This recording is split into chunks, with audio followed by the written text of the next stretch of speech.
ओम तत्व सत्य, गीता का दूसरा अध्याय 40वां श्लोक। अब यहां कह रहे हैं कि मनुष्य लोक में इस संबुद्धि रूप धर्म के आरंभ का नाश नहीं होता तथा अनुष्ठान का उल्टा फल भी नहीं होता, और इसका थोड़ा सा अनुष्ठान जन्म मरण रूप महान भय से रक्षा करता है। देखिए भगवान ने क्या कहा है, संबुद्धि। संबुद्धि जो पहले 6 चीज बताई, लाभ हानि और मान अपमान, संबुद्धि।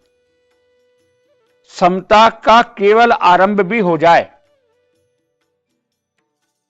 समता का विचार भी मन में आ जाए और वो अंकुरित भी हो जाए, खाली अंकुरित होकर के छोटा सा पौधा भी बन जाए, तो भी बड़ी बड़ी आपकी क्रियाओं से, बड़ी बड़ी विद्याओं से ऊपर है। भगवान ये कह रहे हैं कि समता अगर तेरे में आ गई, तेरी बुद्धि में समता आ गई, तो प्रत्येक कार्य को तू जो करेगा उस प्रत्येक कार्य से तेरे को आनंद की प्राप्ति होगी और सुख की प्राप्ति होगी। क्यों कि सत्य स्वरूप जो समता है, क्योंकि सत्य ही एक ऐसा आधार है, समता ही मेरा स्वरूप है। भगवान क्या कह रहे हैं कि समता ही मेरा स्वरूप है, सहज और समता ही मेरा स्वरूप है। और यदि सहज और समता तुझ में आ गई और इसकी शुरुआत भी हो गई, तो ये बड़े से बड़े जो अनुष्ठान तू करता है, बड़े बड़े यज्ञ लोग करवाते हैं, बड़े बड़े दान देते हैं, बड़ी बड़ी धर्मशालाएं बनवाते हैं, उन बड़े बड़े दान और धर्मशालाओं का कोई उद्देश्य इतना बड़ा नहीं हो सकता जितना बड़ा समता का उद्देश्य है। यदि जीवन में आप में समता आ गई और कोई बड़े यज्ञ आपने नहीं भी करवाए, तो आपको ज्यादा फर्क पड़ने वाला नहीं है। एक और बात समझिए, जो हम अनुष्ठान करवाते हैं, बड़े बड़े यज्ञ करवाते हैं, उसमें थोड़ी सी भी गलती हो जाए, मंत्रों के उच्चारण में थोड़ी सी भी व्यवस्था में गड़बड़ हो जाए, तो उसका उल्टा प्रभाव आता है, उसका उल्टा प्रभाव भी होता है। लेकिन इस समता रूपी सत्य का जीवन में तेरे आ गई, तो इसका कभी कोई उल्टा प्रभाव होता ही नहीं है। क्यों नहीं होता है कि समता जो है वो मेरा स्वरूप है, समता भगवान का स्वरूप है, और भगवान के स्वरूप में कभी कोई काम गलत हो ही नहीं सकता।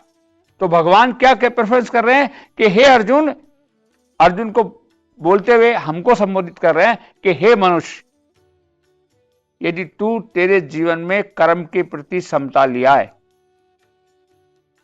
तो किसी भी कर्म से तू बंधेगा नहीं, और कोई भी कर्म तेरे को दुख का कारण बन ही नहीं सकता। दुख का कारण तो जब भी बनेगा जब तेरी बुद्धि में समता नहीं आएगी। और समता आने के बाद भगवान आगे किसी एक श्लोक में कहेंगे कि समत्व योग उच्यते, मतलब संसार में कोई भी अवस्था समता से ऊंची नहीं है। क्यों? क्योंकि भगवान बार बार अर्जुन को यह कहेंगे आगे कि तू योगी हो जा। और समत्व योग उच्यते का मतलब हुआ कि जिसमें समता आ गई उससे बड़ा कोई योगी होता ही नहीं है।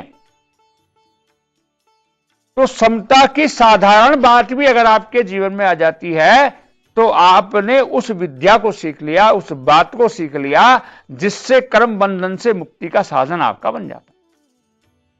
और संसार में राग द्वेष के कारण किया हुआ छोटे से छोटा क्या, बड़े से बड़ा यज्ञ अनुष्ठान भी आपको बंधन में ही डालेगा।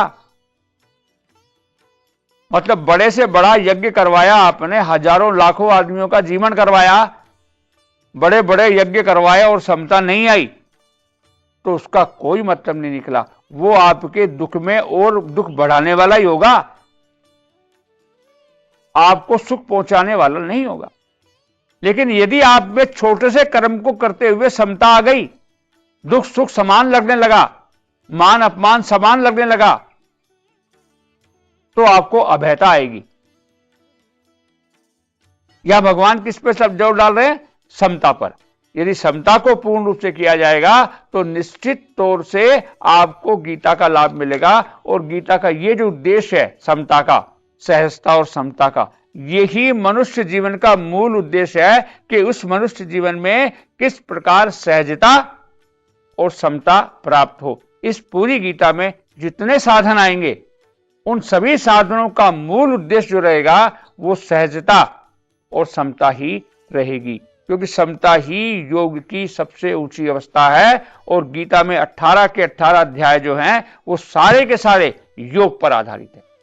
सबका नाम योग है। योग मतलब अपने स्वरूप को समझ लेना, अपने स्वरूप को जान लेना। क्या स्वरूप है? देखिए अंत में क्या कहेगा अर्जुन भी, लास्ट में यही कहेगा सब सुनने के बाद में कि मोहो नष्टा स्मृति लब्धा।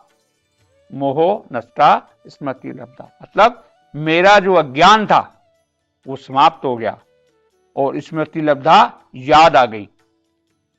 इस पूरे संसार के जितने भी ज्ञान के स्रोत हैं उन सभी ज्ञान स्रोतों का एक ही उद्देश्य है। क्या? स्मृति लब्धा। क्या स्मृति लब्धा? जो भगवान कह रहे हैं कि मम वांशो जीव जीव भूत सनातना, मतलब जो जीव है वो मेरा अंश है, तू मेरा अंश है। और तेरे को एक बार ये याद आ जाए कि तू मेरा अंश है और तेरे को भी याद आ जाए कि मैं तेरा अंश हूं। जो तू है वो मैं हूं और जो मैं हूं वो तू है।